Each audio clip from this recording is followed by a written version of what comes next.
President Trump traveling to Florida today, kicking off his re-election campaign. With me now, the former House Speaker, Newt Gingrich, Fox News contributor and author of Collusion. Sir, thank you for your time. Welcome back. Donald Trump Jr. wrote at FoxNews.com describing 17 months of a mudslinging slog. How tough is this re-election?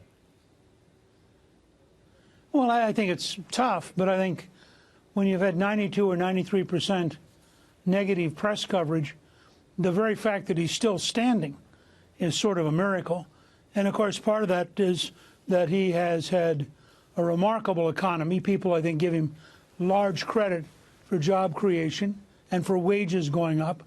At the same time, he's met what he promised his conservative-backed people he would do. He's been very good on judges, very good on deregulation, very good on tax cuts.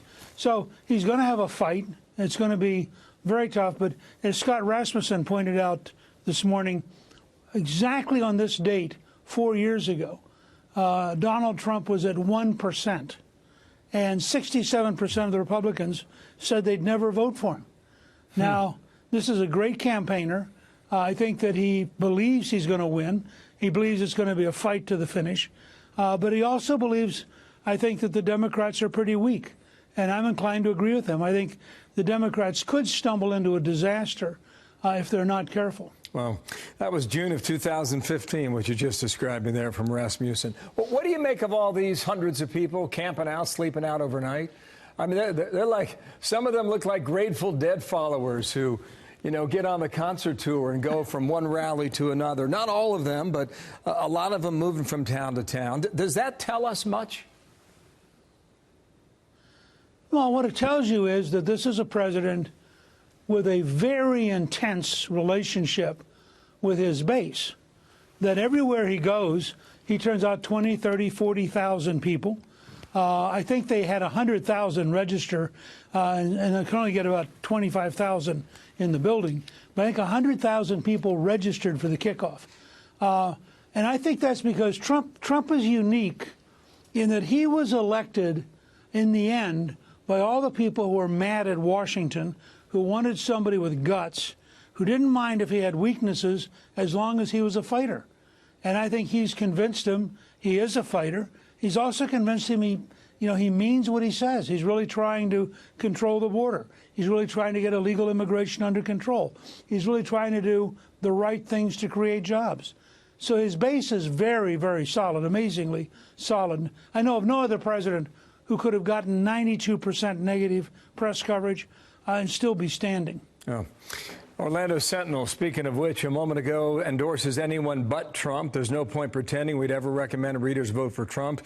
After 2.5 years, we've seen enough, to the point that you're just making there. 2012, Mitt Romney lost by less than 100,000 votes to Barack Obama. Florida's always close. 4 years later, Donald Trump slightly more than 100,000 votes. He beat Hillary Clinton. Joe Biden from Monday on how he sees his campaign at the moment where he thinks he can win. Roll this. I plan on campaigning in the South. I plan, and if I'm your nominee, winning Georgia, North Carolina, South Carolina, believe it or not. And I believe we can win Texas and Florida, if you look at the polling data now. Oh. Seems to me Florida and Ohio are leaning Republican. Seems to me that those two states have leaned for Donald Trump. And it seems like the battle is really found in places like Wisconsin, Michigan, and Pennsylvania. How do you see that 16, 17 months away? Well, look, I think it depends in part on who the Democrats nominate and what they stand for. I just saw a survey this morning about the Hyde Amendment, which blocks the government from spending taxpayers' money to pay for abortions.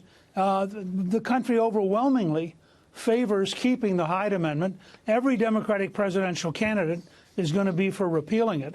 You go down item after item, the Democrats are going to run as a tax increase, left-wing values party. And that's why I said earlier, if they're not careful, they can stumble into a George McGovern, Walter Mondale size disaster, because there's no reason to believe any of these early polls tell us anything that matters. And frankly, if Joe Biden thinks he's even competitive in South Carolina, he is about as out of touch with reality as it's possible to be in this business. Debates start a week from tomorrow. They'll certainly be interesting. Sir, thank you for your analysis.